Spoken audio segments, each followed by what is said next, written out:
Welcome back, y'all.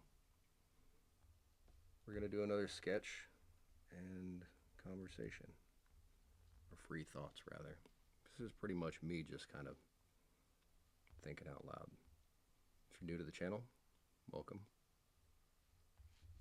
If you're not new to the channel, welcome back. Either way, I hope you stick around. I hope you enjoy the video. And with that said, let's get into it. Tonight I actually wanted to talk about a couple different subjects bundled into one. The first being healing, the second being boundaries, and the third being humility.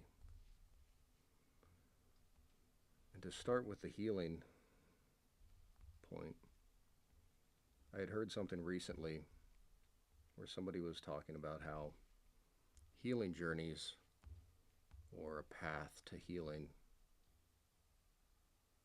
during spirituality, is not a real thing, and that people are using healing journeys as a means to simply cut people out of their lives and not face the problems that they have or not deal with issues within a relationship.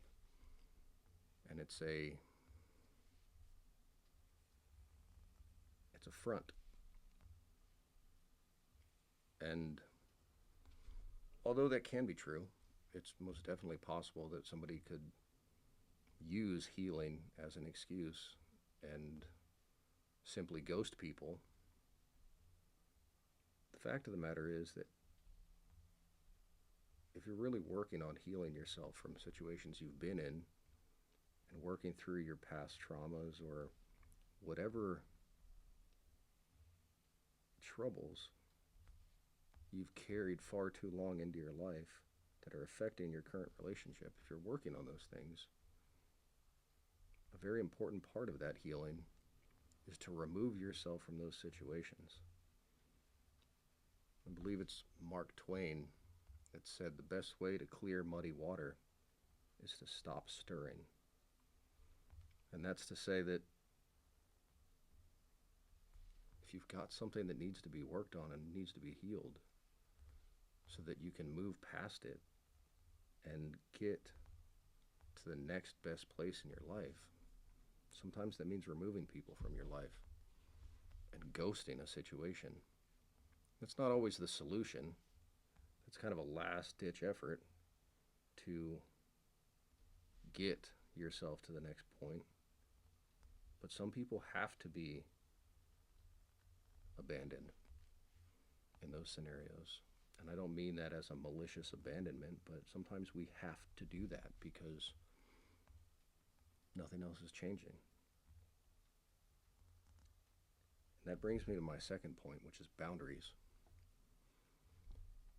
I personally struggled with boundaries for a very long time. I struggled with establishing boundaries with people, and then once they were established, I struggled with the concept of how boundaries worked. I had this idea in my head that boundaries were like a silver bullet. They were the anti-venom to the snake bite. And that as soon as I had established a boundary, it was going to completely change how that person was going to treat me, or was going to change their behavior. And that's what would change or resolve the issue that we had.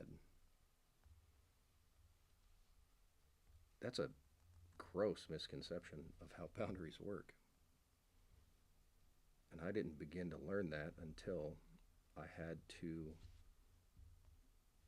remove people from my life. I didn't understand that and really grasp what boundaries were doing when they were put in place correctly, and how they would affect not just the other person, hopefully, but how they actually impacted me, which was the more important part of how boundaries work. So me having this idea that boundaries were going to drastically change the way someone treated me, or change their behavior rather, that misconception constantly set me up for failure, because establishing a boundary and then expecting my boundary to change someone else's behavior was never going to work. The true way that boundaries work is that you put them in place and they become guidelines for you knowing what you will and will not accept from other people. But that also means it's a guideline for what you will and won't accept from yourself. Establishing a boundary is not just about the other person and how their actions are hurting you. Establishing a boundary requires that we actually reflect upon what our role is in those situations, what we're doing that's gotten us there, what our part in it is, and if we need to change something about our behavior also. When we're not fully looking at the situation with the humility to accept that we have a role in it, the boundary may be set up for the wrong reason. We may establish a boundary that's actually preserving a negative behavior of our own because we're not addressing what we're doing that got us to that place in the first point, or in the first place. Sorry. So establishing healthy boundaries is an important part of healing if you are truly looking to heal your past and improve your present and future.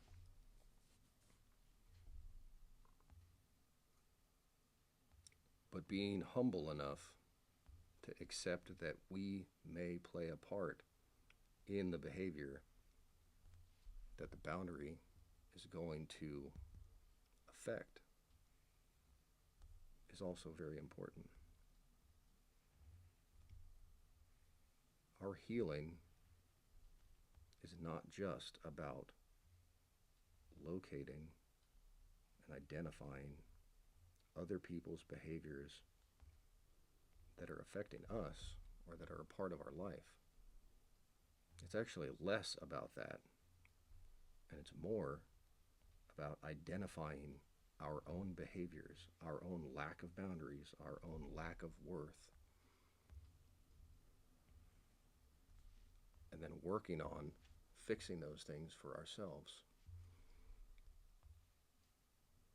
Because establishing boundaries for yourself that you will not accept certain relationship types into your life is you saying that you know you are of higher value to yourself than to let people like that into your life. That's not saying that you're any better than anybody else, but it's important to know that the value we hold for ourselves paints the picture for other people and how they can treat us. So if we don't have a high value image of ourselves in our minds, and we don't hold firm boundaries to maintain the image we have in our mind of ourselves, we very freely paint a picture for people that we don't value us, and they don't have to either.